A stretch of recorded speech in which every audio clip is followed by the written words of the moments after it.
Oi, gente, tudo bem? Aqui é o Rafael, do canal Liafá, e esse é meu canal, é o primeiro vídeo. E nesse canal aqui eu vou falar sobre a cultura pop no geral, filmes, séries, músicas, tudo que tá nesse globo eu vou falar. E eu espero que vocês gostem do vídeo, e eu espero que vocês gostem do canal e me acompanhem, né? Eu preciso disso. Nesse primeiro vídeo eu resolvi falar de uma trope que eu gosto muito, que é personagens que assombram a narrativa. E aí vocês se perguntam assim, mas o que é assombrar a narrativa? Assombrar a narrativa são personagens que não estão em tela, na maioria das vezes, ou aparecem pouco, mas que as ações deles e as atitudes deles moldaram acontecimentos futuros. Então, são personagens que já morreram ou saíram de cena por algum outro motivo, mas que estão impactando diretamente.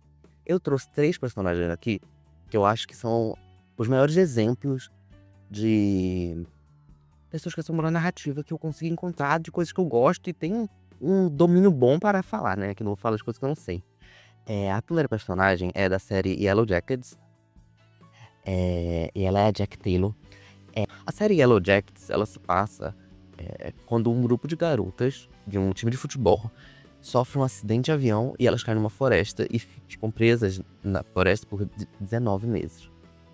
A série é cheia de mistérios, de coisas sombrias, de talvez coisas místicas, mas o ponto para levantar sobre a Jack ser um personagem que assombra a narrativa é que mesmo ela aparecendo bastante e não cumprindo o requisito que é não aparecer tanto, né, ela, depois que ela morre na primeira temporada, contém spoilers desse vídeo, gente.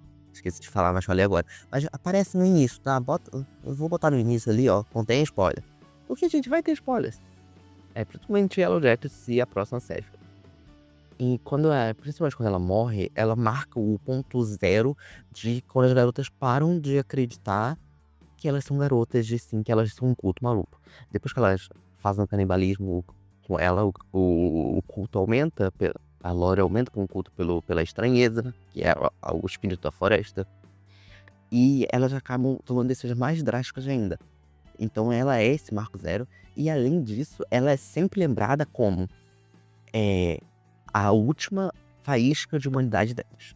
Então, na terceira temporada, a personagem Natalie, ela briga com a Shawn e fala da Jack, porque a Jack era a líder delas. Então, assim, ela puxa a humanidade, ela é a âncora de humanidade de todas elas, principalmente da Shawn, que inclusive todo o arco da Shawn adulta é sobre ela viver uma vida que era com a da Jack, e meio que ela roubou essa vida da Jack. Então ela se sente culpada, mas ela gosta disso, porque ela sempre quis mostrar pra Jack que ela era melhor que ela. Então ela vive nessa dualidade de amar e odiar a Jack, que é levada em toda a temporada, e muitas das ações da Shauna durante as temporadas, como matar o amante dela, é por causa disso.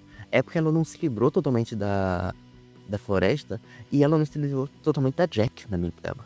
E então ela é uma personagem que ela assume todo o meio narrativo da série, né, querendo ou não, com essas ações. Que a Jack, ela é uma personagem que ela pode servir como, tipo, um grande exemplo de vantagem que é a sombra narrativa, porque ela aparece bastante, na primeira temporada ela aparece em cenas, mas ela traz esse noir de que a sombra narrativa. Para falando da minha segunda série que eu escolhi, foi um desenho chamado Steven Universe, e a pessoa que assombra a narrativa, pra mim, é a Pink Diamond barra Rose Quartz. Eu acho que não há dúvida pra ninguém que ela é a que assombra a narrativa.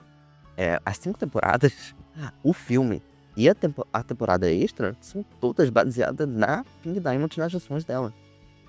Todos os acontecimentos de todos os personagens são com base disso.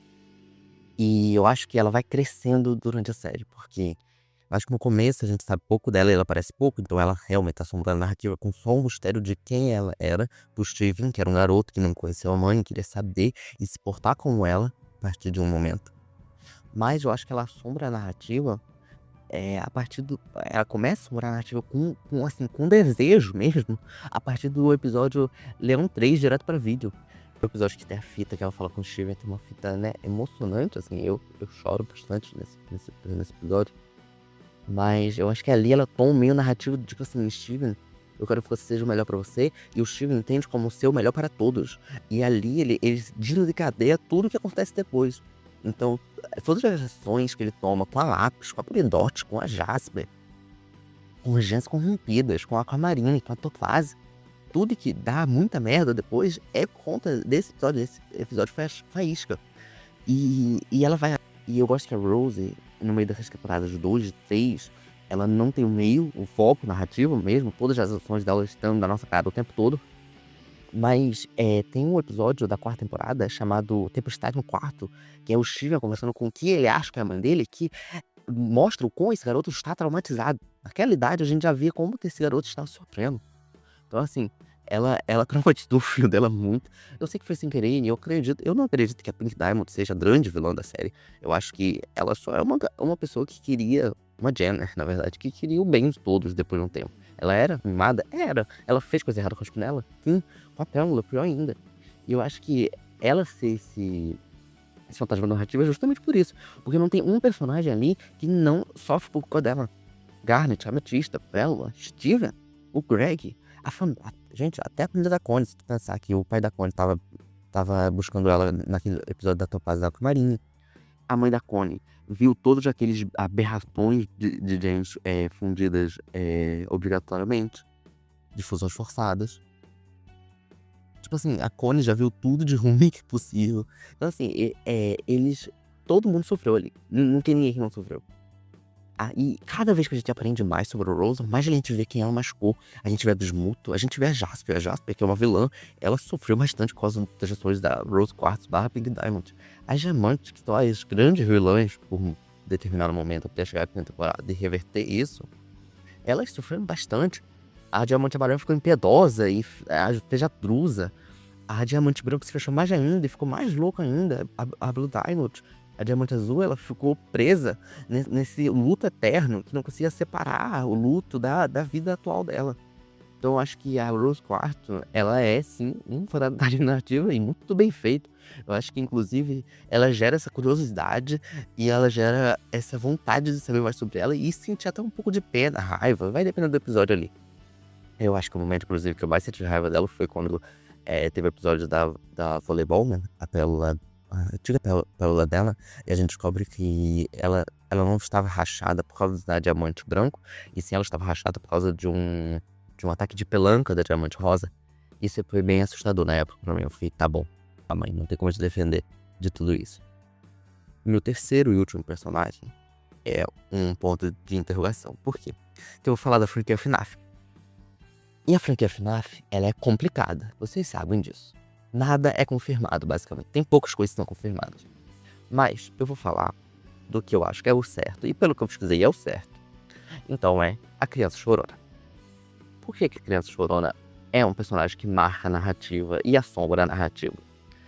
Porque, segundo as teorias e segundo o que eu acho, a Criança Chorona foi a primeira morte. A Criança Chorona desencadeou isso.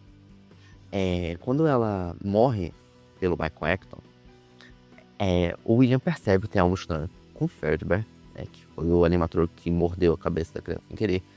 E ali ele sente uma inveja do Henry Emily gigantesca. E quando ele vê que a filha dele tá super de boa, ele vai lá e mata a filha do Henry Emily, a Charlie Emily. E a Charlie Emily, ela possui o Puppet e todo mundo percebe. Todo mundo percebe não, mas percebe que tem algo estranho. E ali nasce o desejo de Acton de matar crianças e testar os Remnants, que são o resquício da alma. E ali desencadeia nesses 800 jogos, 77 livros, 2 filmes bons. Então assim, tudo é por causa da Criança Chorona. E a Criança Chorona não só assombra a narrativa do antagonista, né, que é o William Afton, como também assombra a narrativa do Michael Acton. O Michael Acton matou o próprio irmão. Assim, o Acton matou o próprio irmão. E ele sente muito isso, tanto que ele vai atrás da irmã dele. Aí descobre que a irmã dele também foi comida por um animatrônico, Oi Baby. Aí ele vai tentar acabar com tudo isso. E aí gera o primeiro jogo, o segundo jogo, o terceiro jogo, o quinto jogo. E eu acho que é o ponto de assim, que a Criança Chorona, ela clama que ela sim é o protagonista narrativo dessa história, e não a Cassidy, porque a Cassidy, ela veio depois. E ela só soma a narrativa do William Afton. O que a Cassidy faz com o William Afton, a Ultimate Custom Night, é uma coisa dela com o William Afton. A Criança Chorona marcou todos os jogos. Então, com ela mais é o FNAF 4, né, que a gente vê tudo que ela sofreu, tudo que ela passou. E eu gosto de ter uma teoria bem legal que fala que todos os acontecimentos do quarto jogo, enquanto a criança chorona ainda estava viva. Então, tipo, a Tifa com o bico no chão. Todos os acontecimentos, eles encadeiam nas ações dos outros jogos, porque a criança chorona morreu de uma maneira tão trágica e tão surpreendente para todos. E ela meio que fez as coisas se repetirem. Então, por isso que acontece o assassinato da pizzaria do 2, que o Varnoto não é assassinado. Enfim, gente, não vou ficar falando das teorias, porque senão eu vou ficar maluco aqui. Eu não sou bom de teoria. Eu só vejo os vídeos e falo, é verdade, vocês estão certos. Mas então, é isso, gente. Eu espero que vocês tenham gostado, como eu já falei no início, porque não demorou muito não. Mas foi muito divertido fazer esse vídeo, foi muito divertido ver os comentários na narrativa das séries, de filmes e tudo que eu gosto. Foi divertido fazer uma pesquisinha, descobrir cada coisa. Eu espero que vocês tenham gostado muito. Deem like, se inscrevam no meu canal. Vamos fazer crescer, por favor. Siga-me na minha rede social. Rafael com 2gs.dw. Então é isso. Um beijo. Obrigadão. Qualquer recomendação de assunto que vocês querem que eu fale sobre coisa de filme, série, me mandem nos comentários. Qualquer coisa que vocês querem que eu fale sobre qualquer coisa, gente, me fala. Quer falar da iluminação? Pode falar. Fala de o que vocês quiserem, gente. Mas só comentem muito, tá? Um beijinho. Tchau, tchau. E obrigada. E até o próximo vídeo.